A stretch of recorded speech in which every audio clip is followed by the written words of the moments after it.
So today, I'm gonna give you 3 tips on how to win any aviation scholarship.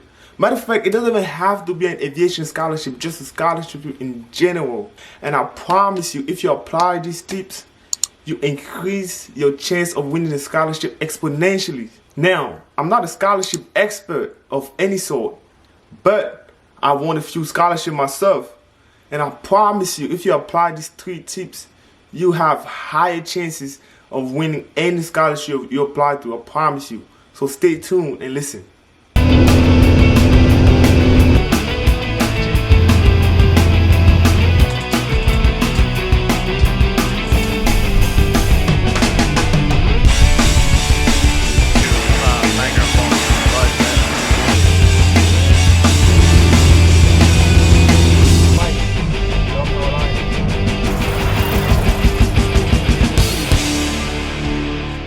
Tip number 1, you have to be involved in the aviation community. Just find something to be involved with.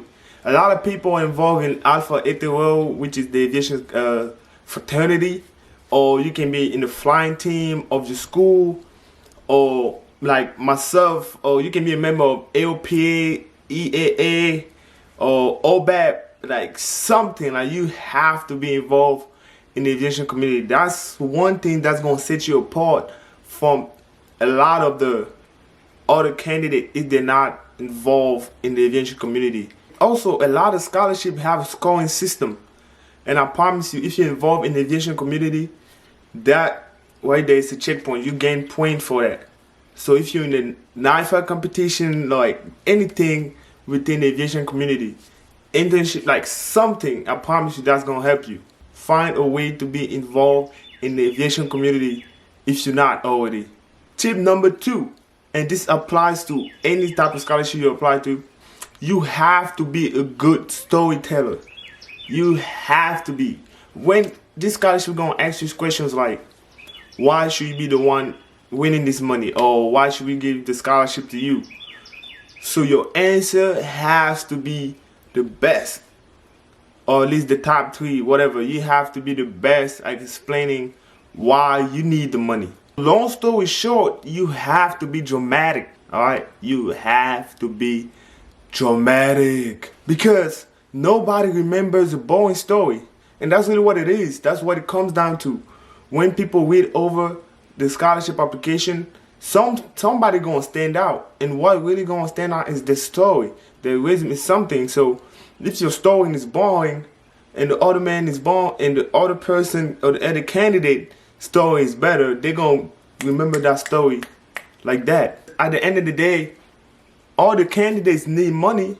You all have good reasons why you need the money. So it all going to come down to who has the best story, honestly. Tip number 3, last but not least, you need to have a good network and letter of recommendation. What I'm trying to say right there is, so for example, if you're applying to a scholarship from a certain organization, it will help if you know somebody within that organization, or it will help if you involve somewhat within that organization, if that makes sense. And this is true, and this is a fact. If I have money to give out, I would rather give it to somebody I know rather to somebody I don't know. And that's the same concept that applies to this organization that give out scholarship. They will rather give the money to somebody they know somewhat instead of giving it to somebody they don't know at all. Think about this. If I have 2 good candidates and I know somebody a little bit versus somebody I don't know at all, I'm going to give the money to the person I know. You have to plan ahead. You have to think about what scholarships you're going to apply in the future and start to get involved within that organization, or at least start to try to get to know the people in advance so that when you apply, you're familiar faces to them. So think about this. If AOPA is offering a scholarship every year, alright, so you know next year they're going to offer the same scholarship for the same amount.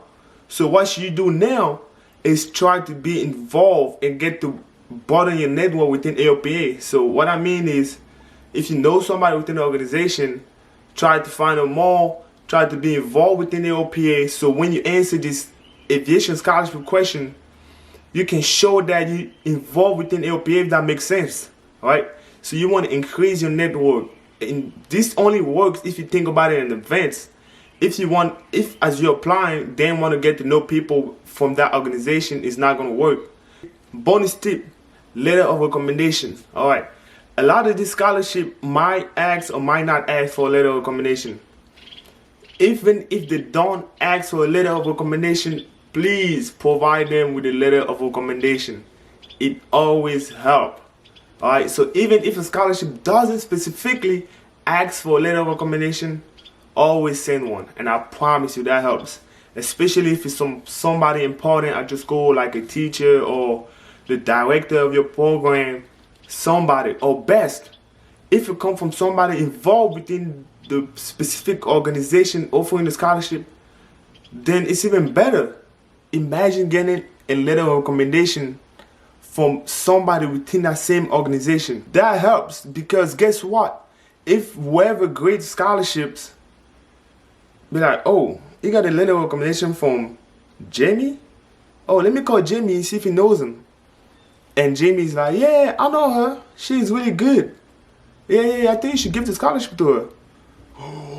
Yeah, you basically almost won the scholarship, right? Plan applying for scholarship ahead. Look for scholarship in advance. Know when they're going to open up. Because most of the time, this scholarship opens every year, right?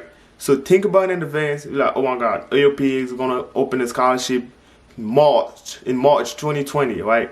So start to get involved within AOP now. Thank you for listening. I hope you apply this tip. I hope it helps.